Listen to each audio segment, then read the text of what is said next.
하나님의 말씀 사도행전 1장 12절에서 14절까지 보겠습니다. 신약성경 사도행전 1장 12절부터입니다. 제가 봉독합니다. 제자들이 감람원이라 하는 산으로부터 예루살렘에 돌아오니 이 산은 예루살렘에서 가까워 안식일에 가기 알맞은 길이라. 들어가 저희 요한은 다락에 올라가니 베드로, 요한, 야고보, 안드레와 빌립, 도마와 바돌로메, 마테와 및 알페오의 아들 야고보, 셀로딘, 시몬, 야고보의 아들 유다가 다 거기 있어 여자들과 예수의 모친 마리아와 예수의 아우들로 더불어 마음을 같이하여 전혀 기도에 힘쓰니라. 아멘. 예수님의 12제자, 제가 이 수요일에 생각해 보고 있는데요. 12를 세 그룹으로 나누면 4명씩 우리가 나눠서 생각해 볼 수가 있습니다. 그 첫 번째 4명, 그 첫 번째 그룹은 베드로, 안드레, 야고보, 요한. 우리가 너무나 잘 알고 성경에서 많이 언급되는, 그래서 예수님과 어떻게 보면 가장 친밀했던 4사람, 이렇게 생각할 수 있고, 두 번째 그룹은, 두 번째 또 4사람, 그 사람들은 누구냐면 빌립, 바돌로메, 또 다른 이름은 나다나엘, 그리고 도마, 그리고 마테.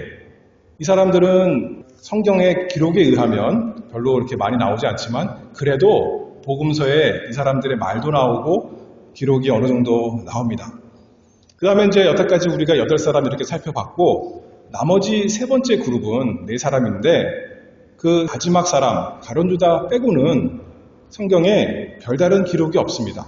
그래서 우리가 그들의 이름도 잘 생각이 안 나고 또 기억하기가 어려운데, 오늘은 그 세 번째 그룹의 첫 번째 야고보 살펴보도록 하겠습니다. 그런데 여기 사도행전 1장 13절에 보면 그 야고보를 누구라고 소개하냐면 알페오의 아들 야고보, 이렇게 말합니다. 성경의 복음서에, 그리고 여기 사도행전에 예수님의 12제자 목록이 쭉 나오는데 마태복음 10장, 마가복음 3장, 누가복음 6장, 그리고 여기 사도행전 1장 나올 때마다 이 야고보의 수식어는 알페오의 아들, 그렇게 나오고 있습니다. 왜 알페오의 아들 그렇게 표현했을까요? 첫 번째로 우리가 그래서 이 야고보에 대해 생각해 볼 때, 성경에 야고보가 여러 명 나오기 때문에 그들 간에 서로 구별하기 위해서 이렇게 수식어를 붙인 거죠. 다른 사람들은 알페오의 아들이 아니고 아버지 이름이 다른데, 이 야고보는 이 성경을 그 당시에 받는 사람들이 볼 때 아는 알페오의 아들, 이렇게 하면 이제 아는 그런 야고보였던 것 같습니다. 그래서 먼저는 신약 성경에 야고보가 누구 나오는가 조금 우리가 생각해 보고자 합니다. 야고보, 영어로 하면 뭐라 그러나요? 2가지 이름으로 쓰이는데, 하나는 제임스, 또 다른 이름은 제이콥인 거죠. 그래서 구약 성경에 야곱이 있었기 때문에 그것의 신약 성경 이름 형태가 야고보인 것입니다. 첫 번째 야고보는 누구냐면 사도 요한의 형제 야고보, 처음 그룹에 속한 사람이죠. 그 사람의 아버지의 이름은 세베대입니다. 그래서 야고보와 요한에 대해 소개할 때 세베대의 아들들, 그렇게 성경에 나옵니다. 세베대의 아들, 첫 번째 사도 요한의 형제 야고보 있었고, 두 번째 야고보는 또 성경에 유명한 사람이 누구냐면 예수님의 형제 야고보가 있습니다. 마태복음 13장 55절에 보면 사람들이 예수님에 대해서 이렇게 말씀합니다. 이는 그 목수의 아들이 아니냐? 그 모친은 마리아, 그 형제들은 야고보, 요셉, 시몬, 유다라 하지 않느냐? 그렇게 나오죠. 그래서 예수님의 동생 야고보, 오늘 사도행전 1장 여기 14절에 보면 그 앞에는 예수님의 11제자, 가룟 유다는 없으니까요. 11제자가 있고, 그 다음에 여기서 예수의 모친 마리아와 예수의 아우들로 더불어 같이 기도했는데 그 아우들 가운데 예수님의 형제 야고보가 있었던 것입니다. 그런데 이제 고린도전서 15장 7절에 보면 사도 바울이 예수님께서 부활하신 다음에 누구누구에게 나타나셨다 이렇게 말씀하시면서 여러 제자 가운데만 나타나신 것이 아니라 그 후에 야고보에게 보이셨으며 이렇게 말하는데, 이 야고보는 사람들이 생각하기에 예수님의 동생 야고보다 그렇게 말씀하고 있습니다. 동생이 여러 명 있는데 누이들도 있고 남동생들 많이 있는데 그 중에 야고보가 또 어떻게 보면 바로 밑에 동생이었는지 대표적인 동생 같습니다. 예수님께서 지상사역 하실 때 동생들이 예수님 따라다니지 않았어요. 그렇죠? 우리가 복음서에 보면 동생들이 오히려 예수님 미친 사람처럼 생각하고 집으로 데려가려고 했는데 그렇잖아요. 예수님 따라다니지 않았던 거예요. 근데 고린도전서 아까 15장에 보면 예수님께서 야고보에게 나타나신 거예요. 그때 어떻게 됐을까요? 자기 형인 줄 알았던, 한편으로는 형이죠. 그 예수님을 참으로 메시아 그리스도로 믿게 된 것 아니겠습니까? 부활하신 예수님을 만난 거죠. 부활하신 예수님께서 믿음 없는 자에게 나타나시니까, 믿음 없는 형제에게 나타나시니까 이제는 그가 오늘 사도행전 1장에 보니까 제자들만 모여서 기도하는 것이 아니라 여자들과 예수의 모친 마리아와 예수의 아우들로 더불어 함께 기도한 사람 된 걸 알 수 있죠. 예수님을 자신의 구주로 믿고 단순히 믿고 따라가는 사람만 아니라 초대교회의 큰 역할을 한 사람, 예루살렘 회의에 거기서 대표로 의장, 요새로 말하면 총회장, 그 역할을 한 사람이 야고보, 그리고 우리가 잘 아는 대로 야고보서를 기록한 사람, 예수님의 동생 야고보. 그 야고보가 야고보서 1장 맨 처음에 기록할 때 이렇게 말합니다. 나는 예수님의 동생 야고보입니다. 이렇게 말하지 아니하고 하나님과 주 예수 그리스도의 종 야고보. 나는 예수님의 종입니다.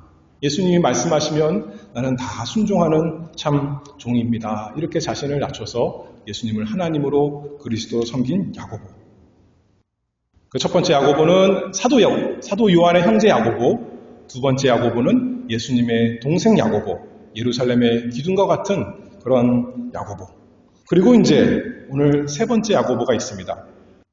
그 야고보를 성경에서는 뭐라 그러냐면 알페오의 아들 야고보 이렇게 표현하고 있습니다. 세베대의 아들도 아니고 주의 형제 야고보도 아니고 알페오의 아들 야고보. 그런데 이 야고보에 대해서 사람들이 이제 생각해 볼 때 성경에 다른 표현이 또 나오는데 마가복음 15장 40절에 보면 예수님께서 십자가에 달리시는 이야기입니다. 그때 여자들이 따라가서 예수님 곁에까지 갔잖아요. 이렇게 말씀합니다. 멀리서 바라보는 여자들도 있는데 그 중에 막달라 마리아와 또 작은 야고보와 요새의 어머니 마리아와 또 살로메가 있었으니. 그 다음에 마가복음 16장 1절에는 예수님께서 부활하신 그 아침에 안식일이 지남에 막달라 마리아와 야고보의 어머니 마리아와 또 살로메가 가서 예수께 바르기 위하여 향품을 사다 두었다가. 이 야고보의 행적은 잘 기록되어 있지 않지만 그 야고보 어머니, 아버지만 초대교회 때 참 좋은 성도가 아니라 어머니는 예수님을 알고 따라다녔던 사람 같아요. 그 야고보, 우리가 이 시간에 살펴보는 거죠. 야고보는 당시에 흔한 이름이었기 때문에 그래서 다른 야고보들과 구분하기 위해서 성경에서 소개할 때 알페오의 아들 야고보 이렇게 설명하고 또 다른 표현으로는 작은 야고보 이렇게 설명했습니다. 왜 작은 야고보라 그랬을까요? 아마도 다른 야고보보다 키가 작아서 그럴 수도 있겠죠. 또는 다른 야고보보다 어려서 그럴 수도 있겠고. 그러나 작은 야고보, 정확히 알 수 없지만 우리가 한 가지 알 수 있는 것은 앞서 말한 두 야고보보다 이 세 번째 알페오의 아들 야고보는 성경의 기록에 의하면 별로 알려지지 않은 정말 작은 야고보입니다. 그렇죠? 그 영향을 알 수가 없는 작은 야고보, 드러나지 않는 작은 야고보였습니다. 요즘도 그렇고 옛날도 그렇고 사람들이 키 큰 게 좋은 거예요? 작은 게 좋은 거예요? 사실 말하기 어려운데 보통 사람들 키 큰 걸 좋아합니다. 성경에도 그렇잖아요. 사울은 다른 사람보다 어깨 위로 키가 커서 참 준수한 사람이다 그런 표현을 했는데 이 작은 야고보, 육신적으로는 어떤지 알 수 없지만 성경에 드러나지 않는 이름만 간신히 있는 예수님의 12제자 가운데 그 야고보 살펴보는 것입니다. 그 두 번째는 이 야고보는 예수님의 사도 야고보입니다. 예수님 당시에 많은 사람들이 예수님을 따라왔습니다. 어떤 사람들은 예수님이 신기한 일을 하시니까 또 권세 있는 말씀을 하시니까 또 신기해서 예수님 직접 말씀하시기를 요한복음 6장에 보면 너희가 나를 따라온 것은 떡을 먹고 배부른 까닭이다. 예수님 따라가면 맛있는 것도 먹고 눈도 즐겁고 귀도 즐겁고 육신적인 좋은 것이 있어서 이렇게 따라가는 사람들도 있었고 또 어떤 사람들은 바리새인들, 서기관들처럼 예수님 비방할 거를 찾으려고 따라다니는 사람도 있었고 다양한 사람들이 있었죠. 또 어떤 사람이 있었냐면 우리가 잘 아는 대로 예수님께 찾아와서 어떻게 하면 영생을 얻습니까? 그런 부자, 젊은 관원 예수님께 나와왔지만 예수님께서 자기가 순종할 수 없는 말씀을 하실 때 근심하며 돌아간 사람 다양한 사람들이 있었어요. 그렇죠? 그러나 이 야고보는 우리는 이름밖에 모르지만 또 하나 알 수 있는 것은 예수님의 사도였다는 거예요. 모든 것을 다 버리고 예수님 따라간 사람, 이 야고보입니다. 베드로, 안드레, 또 세베대의 아들 야고보, 요한 그런 사람들과 다른 제자들과 똑같이 12사도 가운데 속해서 주님께 헌신했던 야고보.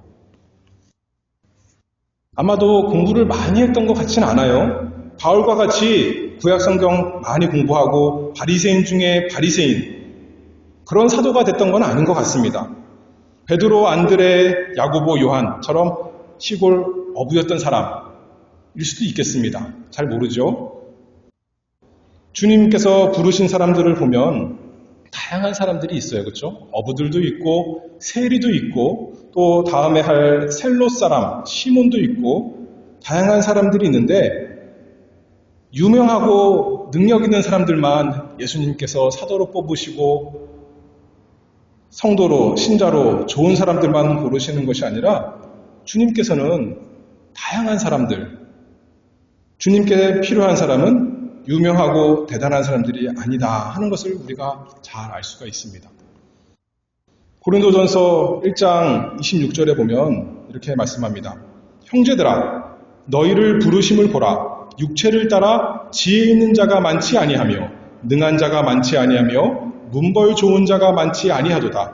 그러나 하나님께서 세상에 미련한 것들을 택하사 지혜 있는 자들을 부끄럽게 하려 하시고 세상에 약한 것들을 택하사 강한 것들을 부끄럽게 하려 하시며 하나님께서 세상에 천한 것들과 멸시받는 것들과 없는 것들을 택하사 있는 것들을 폐하려 하시나니 이는 아무 육체라도 하나님 앞에서 자랑하지 못하게 하려 하심이라.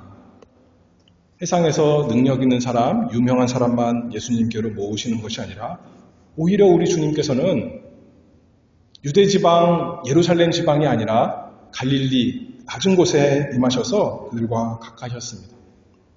구약 성경에 유명한 사람이라 그럴까요? 우리가 잘 아는 사람, 그래서 유명한 건데 열왕기에 보면 나아만 장군의 그 집에 계집종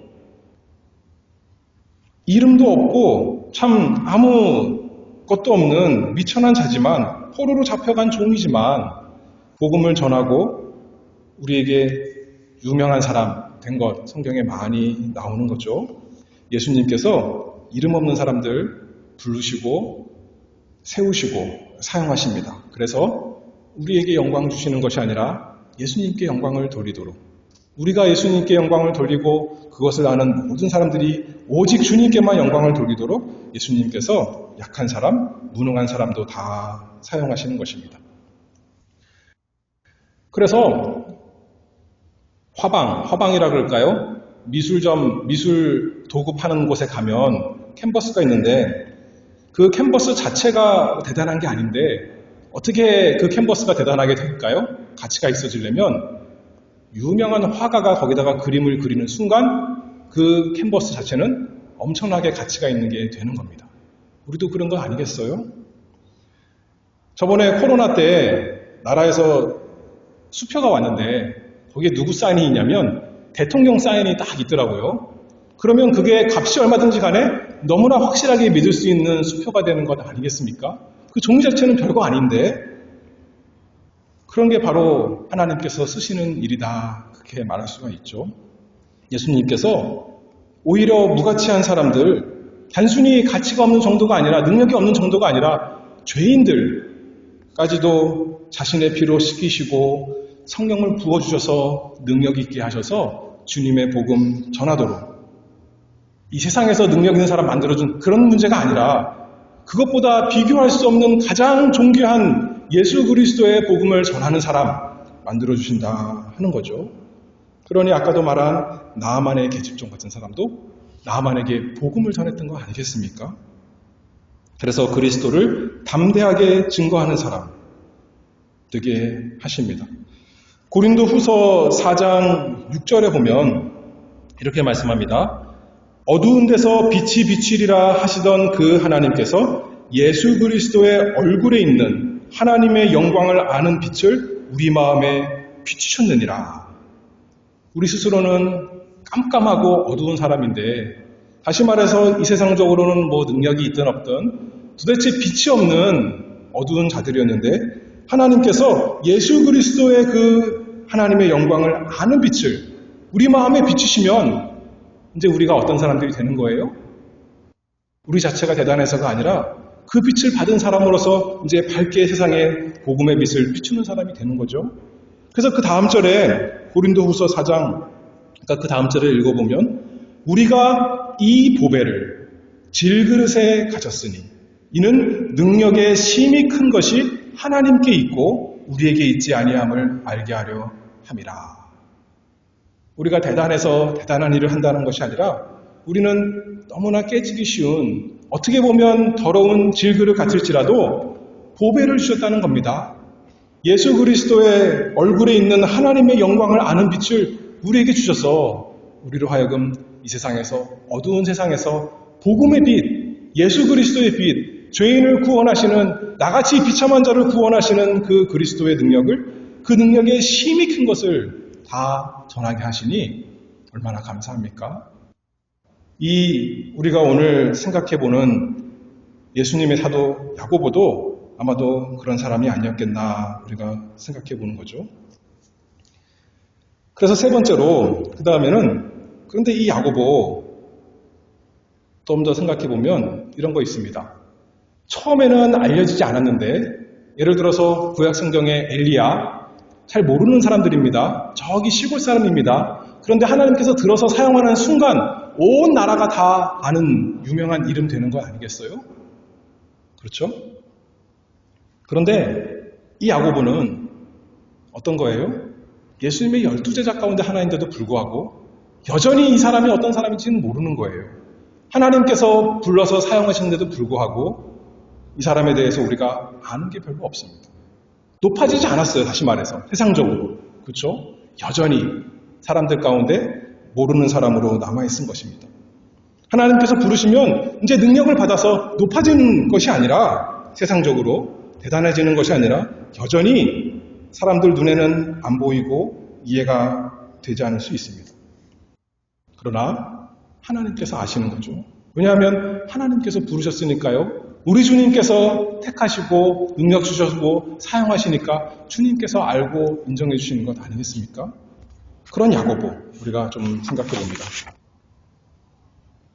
그래서 갈라디아서 1장 10절에 보면 이제 내가 사람들에게 좋게 하랴 하나님께 좋게 하랴 사람들에게 기쁨을 구하랴 내가 지금까지 사람의 기쁨을 구하는 것이었다면 그리스도의 종이 아니니라.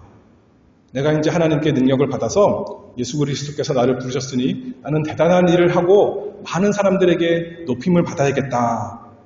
그렇게 사람들에게 영광 받으려고 하나님의 종이 된 것이 아니라는 겁니다. 다만 하나님께서 기뻐하시는 하기 위해서 사람들이 알아주지 않아도 세상에 나타나지 않아도 충성하는 자가 되는 거 아니겠어요? 예를 들어서 모세 같은 경우는 히브리서 11장 거기 보면 모세는 바로의 공주의 아들이라 칭함받는 사람이었는데 하나님의 백성과 고난받기 위해서 죄악의 낙을 누리는 것보다 애굽의 모든 보화보다 그리스도를 위하여 능력받는 것을 더 존귀하게 여겼다 그랬어요. 근데 모세는 성경에서 너무나 유명한 사람 되었습니다. 그렇잖아요? 온 유대인들이 아직도 모세를 최고로 치는 거 아니겠어요?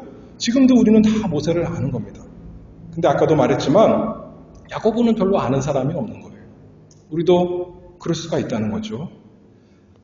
누가복음 17장 7절에 보면 종이 이렇게 말하죠. 명령받은 것을 다 행한 후에 이르기를 우리는 무익한 종이라 우리의 하여야 할 일을 한 것뿐이라 할지니라. 우리는 주님의 종입니다. 그래서 주님께서 원하시는 것 나는 다 하는 것이고 나는 칭찬받을 것도 없습니다. 마땅히 해야 될 일 그거 한 것입니다. 그렇게 말하는 것 아니겠습니까? 알페오의 아들 야고보는 예수님의 사도 중에 하나였지만 세상이 아니라 세상 정도가 아니라 믿는 세계에서도 별로 기록이 없고 알려지지 않는 사람이었습니다. 그러나 하나님께서 알아주시고 우리 주님께서 인정해 주십니다. 계시록 4장 10절에 보면 24장로들이 보좌에 앉으신 이 앞에 엎드려 세세토록 사시는 이에게 경배하고 자기의 면류관을 보좌 앞에 던지며 가로되 우리 주 하나님이여 영광과 존귀와 능력을 받으시는 것이 합당하오니. 우리는 마땅히 해야 될 일 한 것이고 우리가 잘한 것이 있다면 다 하나님의 은혜고 우리 주님께서 성령으로 우리에게 역사하신 것인데 우리가 천국에 가면 하나님께서 우리에게 면류관을 씌워주신다는 거예요. 그러니 우리는 이걸 우리가 감당할 수 없습니다. 내가 한 거 아닙니다. 주님께서 하신 것입니다. 라고 그것을 벗어서 주님 앞에 던져드리는 겁니다. 상징적으로요. 그럼에도 불구하고 하나님께서 우리에게 씌워주신다는 거예요. 야고보도 또 주님의 나타나심을 사모하는 모든 우리에게 주님께서 그렇게 복 주실 것이 분명합니다. 성경에서 아까 말했지만 처음에 다른 제자들은 여러 가지 이야기도 있고 말도 나오지만 이 야고보에 대해서는 아무 기록이 없습니다. 그러나 역사적인 기록에 의하면 저기 페르시아에 가서 복음을 전하다가 십자가형으로 순교했다 그런 기록이 조금 있습니다. 우리는 이 세상에서 내가 누가 되느냐, 내 자체가 누가 되느냐 그게 중요한 것이라기보다도 내가 누구에게 속했느냐, 내가 누구의 종이느냐 이게 우리의 신분이요 우리가 영광스럽고 자랑할 것이죠. 그래서 고린도전서 3장 5절에 보면 그렇게 말씀하지 않습니까? 교회가 서로 파가 나서 싸우는데 아볼로는 무엇이며 바울은 무엇이뇨 저희는 주께서 각각 주신 대로 너희로 하여금 믿게 한 사역자들이니라. 나는 심었고 아볼로는 물을 주었으되 오직 하나님은 자라나게 하셨나니 그런즉 심는 이나 물 주는 이는 아무것도 아니로되 오직 자라나게 하시는 하나님 뿐이니라. 하나님께서 사용하시면 구약 성경에 보니까 발람의 나귀도 사용하셔서 나귀가 말하는 게 아닌데 말을 해서 발람을 책망하는 거죠. 그리고 예수님께서도 돌들로도 소리치며 예수님 찬송할 수 있게 하신다 그렇게 말씀하지 않았습니까? 그래서 우리 자체가 문제가 아니라 우리가 누구를 자랑하고 누구에게 속해 있으며 우리의 초점이 우리의 눈이 어디에 향하고 있는가? 오직 예수 그리스도. 세상에는 어떤 말이 있냐면 이런 말이 있어요. 호랑이는 죽어서 모를 남기고 가죽을 남기고 사람은 이름을 남긴다 그렇게 말하죠. 우리는 우리의 이름 남기는 거 크게 관심이 없습니다. 다만 우리를 통해서 예수 그리스도 그분의 이름이 남기는 것을 원하는 겁니다. 예수님이 자랑되기를 바랍니다. 오직 우리는 하나님 나라 생명책에 기록된 것으로 기뻐하라. 그렇게 말씀했죠. 우리가 주님께 속한 것으로 그것으로 기뻐하는 겁니다. 그러니 내가 직접 하든 또 다른 사람이 하든 어찌하든지 사도 바울이 말했던 것처럼 예수님만 높아지고 예수님만 증거되기를 바라는 게 참으로 예수님께 속한 자들이죠. 우리 교회도 그런 교회 되기를 바랍니다. 우리 교회를 통해서 우리 교회 세상적으로 볼 때 조그만 교회고 별로 자랑할 거리가 없는 교회일 수도 있습니다. 남들에게 좋은 소식이든 나쁜 소식이든 입에 오르락내리락 하는 교회가 아니잖아요. 사람들이 모르는 교회예요. 어디인지도 몰라요. 그러나 상관없습니다. 다만 우리를 통해서 예수님께서 영광 받으시도록 우리가 예배함으로 예수님께 영광 돌리고 복음 전가해서 예수님이 우리를 통해서 참 존귀하게 되도록 우리가 그런 교회 다 되기를 바랍니다. 기도하겠습니다. 은혜가 많으신 긍휼의 아버지 하나님 감사합니다. 질그릇과 같은 스스로 보잘것이 없는 저희에게 하나님의 영광, 죄인을 구원하시는 그 은혜로운 구속의 영광을 비추어 주셔서 저희로 하여금 감사하며 주님 따라가 살아가게 하시니 주님을 의지하고 찬송합니다. 주님께서 저희를 부르셨사오니 저를 통해서 역사하여 주시옵소서. 저희가 살든지 죽든지 우리 몸에서 우리의 삶을 통해서 예수 그리스도 그 이름이 존귀하게 나타나게 되도록 저희를 사용하시고 저희를 인도하시고 저희를 바꿔주시고 아버지 하나님 이끌어 주시기를 간절히 바라오며 예수 그리스도의 이름으로 기도하옵나이다. 아멘.